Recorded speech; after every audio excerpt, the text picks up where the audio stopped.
ಅನೇಕ ಸಂಘಟನೆಗಳ ಜೊತೆಗೆ ಇಷ್ಟೊತ್ತು ನಾನು ಸಭೆ ಮಾಡಿದ್ದೇನೆ. ನಮ್ಮ ಕಾರ್ಯಾಚರಣೆ ಬೀದಿ ಬದಿ ವ್ಯಾಪಾರಿಗಳ ವಿರುದ್ಧ ಅಲ್ಲ. ನಾವು ಮಾಡ್ತಾ ಇರೋದು ಸುಪ್ರೀಂ ಕೋರ್ಟ್ನ ನಿರ್ದೇಶನದ ಹಿನ್ನೆಲೆಯಲ್ಲಿ ಫುಟ್ಪಾತ್ನಲ್ಲಿ ಇರುವಂಥ ಒತ್ತುವರಿಗಳನ್ನು ತೆರವು ಮಾಡುವಂಥ ಕೆಲಸ ನಾವು ಮಾಡ್ತಾ ಇದ್ದೇವೆ.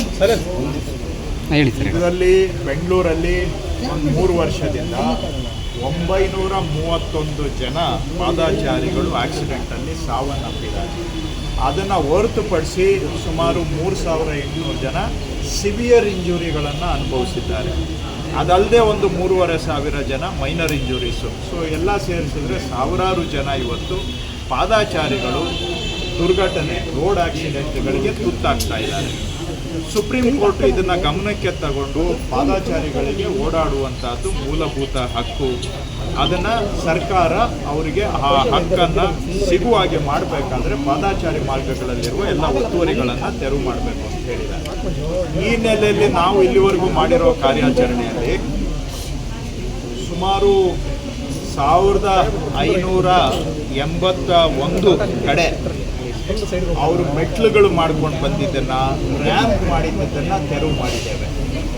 ಅದಲ್ಲದೆ ಸುಮಾರು 1800 ಕಡೆ 1790 ಅಂಗಡಿ ಮುಂದುಗಡೆ ಶೀಟ್ಗಳು ಹಾಕ್ಕೊಂಡು ರೋಡ್ ಮೇಲೆ ಪರ್ಮನೆಂಟ್ ಸ್ಟ್ರಕ್ಚರ್ ಮಾಡ್ಕೊಂಡಿದ್ದನ್ನು ತೆಗೆದಿದ್ದೇವೆ.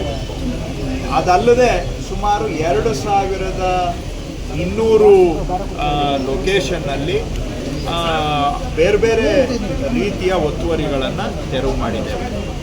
ಸೊ ನಾವು ಎಲ್ಲವನ್ನೂ ಕೂಡ ಟ್ಯಾಕಲ್ ಮಾಡ್ತಾ ಇದ್ದೇವೆ. ಬರೀ ಬೀದಿ ಬದಿ ವ್ಯಾಪಾರಿಗಳನ್ನು ಎತ್ತುವಳಿ ಮಾಡ್ತಾ ಇದ್ದೇವೆ ಅನ್ನೋದು ಸತ್ಯ ಅಲ್ಲ. ಫುಟ್ಪಾತ್ ಮೇಲೆ ಯಾರ್ಯಾರು ಎನ್ಕ್ರೋಚ್ಮೆಂಟ್ ಮಾಡಿದ್ದಾರೆ, 2200 ಕಡೆ ಫುಟ್ಪಾತ್ ಮೇಲೆ ಅವರು ಅಡ್ವರ್ಟೈಸ್ಮೆಂಟ್ ಬೋರ್ಡ್ಗಳನ್ನ ಹಾಕಿದ್ದು, ಸೈನ್ ಬೋರ್ಡ್ಗಳು ಹಾಕಿದ್ದನ್ನು ತೆಗೆದಿದ್ದೇವೆ.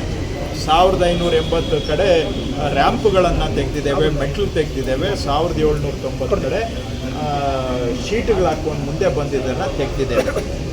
ಸೊ ಅದಕ್ಕೆ ಕಂಪೇರ್ ಮಾಡಿದರೆ ಬೀದಿ ಬದಿ ವ್ಯಾಪಾರಿಗಳು ಅಫೆಕ್ಟ್ ಆಗಿರೋರ ಸಂಖ್ಯೆ ಅದಕ್ಕಿಂತ ಕಡಿಮೆನೇ ಇದೆ ಇವೆಲ್ಲದಕ್ಕೂ ಕಂಪೇರ್ ಮಾಡಿದರೆ.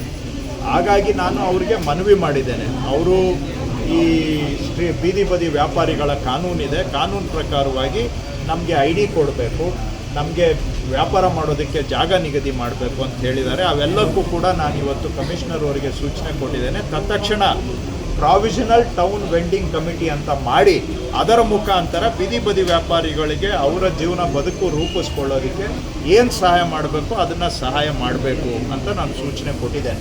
ನಮ್ಮ ಕಾರ್ಯಾಚರಣೆ ಬೀದಿ ಬದಿ ವ್ಯಾಪಾರಿಗಳ ವಿರುದ್ಧ ಅಲ್ಲ, ನಮ್ಮದು ಸುರಕ್ಷಿತ ಪಾದಾಚಾರಿ ಮಾರ್ಗ ಮಾಡೋದಕ್ಕೆ ನಾವು ಮಾಡ್ತಾ ಇದ್ದೇವೆ. ನಾನು ಅವರ ಸಹಕಾರವನ್ನು ಕೇಳಿದ್ದೇವೆ. ಬೆಂಗಳೂರಲ್ಲಿ 15,000 to 18,000 ಕಿಲೋಮೀಟರು ರೋಡ್ ಇದೆ. ನಾವು ಟಾರ್ಗೆಟ್ ಮಾಡಿರೋದು 1,500 ಕಿಲೋಮೀಟರ್, 10% ಕೂಡ ನಾವು ಟಾರ್ಗೆಟ್ ಮಾಡಿಲ್ಲ.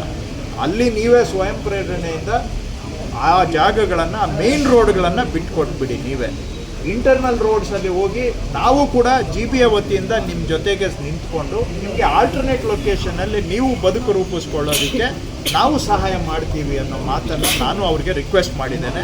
ಅವರ ಸಹಕಾರವನ್ನು ಕೂಡ ನಾನು ಕೋರಿದ್ದೇನೆ. ಸೊ ಇಷ್ಟು ಇವತ್ತು ನಡೆದಂಥ ಸಭೆಯ ಸಾರಾಂಶ. ಮುಂದುವರಿಯುತ್ತೆ ಸರ್ ಕಾರ್ಯಾಚರಣೆ ಮುಂದುವರಿಯುತ್ತೆ. ಸುಪ್ರೀಂ ಕೋರ್ಟ್ನ ಸೂಚನೆಯಂತೆ ನಾವು ಕಾರ್ಯಾಚರಣೆಯನ್ನು ಮುಂದುವರಿಸಲೇಬೇಕಾಗತ್ತೆ. ಯಾಕೆಂದರೆ ಪಾದಾಚಾರಿ ಮಾರ್ಗಗಳಿಗೆ, ಫುಟ್ಪಾತಲ್ಲಿ ಓಡಾಡೋರಿಗೆ ಅದು ಓಡಾಡುವಂಥದ್ದು ಸುಪ್ರೀಂ ಕೋರ್ಟ್ ಹೇಳಿದೆ, ಇದು ಮೂಲಭೂತ ಹಕ್ಕು, ಫಂಡಮೆಂಟಲ್ ರೈಟ್ ಅಂತ ಹೇಳಿ. ಅವ್ರಿಗೆ ಫಂಡಮೆಂಟಲ್ ರೈಟನ್ನು ಕೊಡಿಸ್ಕೊಡುವಂಥ ಜವಾಬ್ದಾರಿ ಸರ್ಕಾರದ ಮೇಲೆ ನಿಗದಿ ಮಾಡಿದೆ. ಆ ಉದ್ದೇಶದಿಂದ ಬೆಂಗಳೂರು ಸುಧಾರಣೆ ಆಗಬೇಕು. ನೋಡಿ, ಎಲ್ಲಿ ನೀವು ಕೈ ಹಾಕಿದರೂ ಏನೋ ಒಬ್ಬರಿಗೆ ಅನುಕೂಲ ಆದರೆ ಒಬ್ಬರಿಗೆ ತೊಂದರೆ ಆಗುವಂಥದ್ದು ವಾತಾವರಣ ಸಮಾಜದಲ್ಲಿ ಇರುತ್ತೆ. ಬೆಂಗಳೂರಲ್ಲಿ ನೀವು ಎಲ್ಲಿ ಕಸ ಸರಿ ಮಾಡೋಕ್ಕೆ ಕೈ ಹಾಕಿದರೆ ಅಲ್ಲೂ ಕೆಲವ್ರಿಗೆ ತೊಂದರೆ ಆಗುತ್ತೆ. ಉದಾಹರಣೆಗೆ ಹೇಳ್ತಾ ಇದ್ದೇನೆ. ಅಥವಾ ನಾಳೆಯಿಂದ ನಾವು ಈಗ ಬಿಟ್ಬಿಟ್ಟಿರೋ ಗಾಡಿಗಳು, ಯಾರೋ ಬೀಡಾಡಿ ಗಾಡಿಗಳು, ಅಬ್ಯಾಂಡನ್ಡ್ ವೆಹಿಕಲ್ಸು, ಅದನ್ನು ತೆರವು ಮಾಡ್ತೀವಿ ಅಂತ ಹೇಳಿದ್ರೆ ಅದನ್ನು ಬಂದು ಕೆಲವ್ರು ಕೇಳ್ತಾರೆ, ನಾವು ರೋಡ್ ಮೇಲೆ ಗಾಡಿ ಬಿಟ್ಟರೆ ನಿಮ್ಗೇನ್ರಿ ತೊಂದರೆ ಅಂತ. ಎಲ್ಲದಕ್ಕೂ ಪ್ರಶ್ನೆ ಮಾಡೋರು ಇರ್ತಾರೆ. ಅಲ್ಲಿ ಯಾವುದು ಬೆಂಗಳೂರು ಸುಧಾರಣೆ ಆಗಬೇಕು ಅಂದರೆ ಸಲೀಸಾಗಿ ಯಾವುದೂ ಆಗೋದಿಲ್ಲ.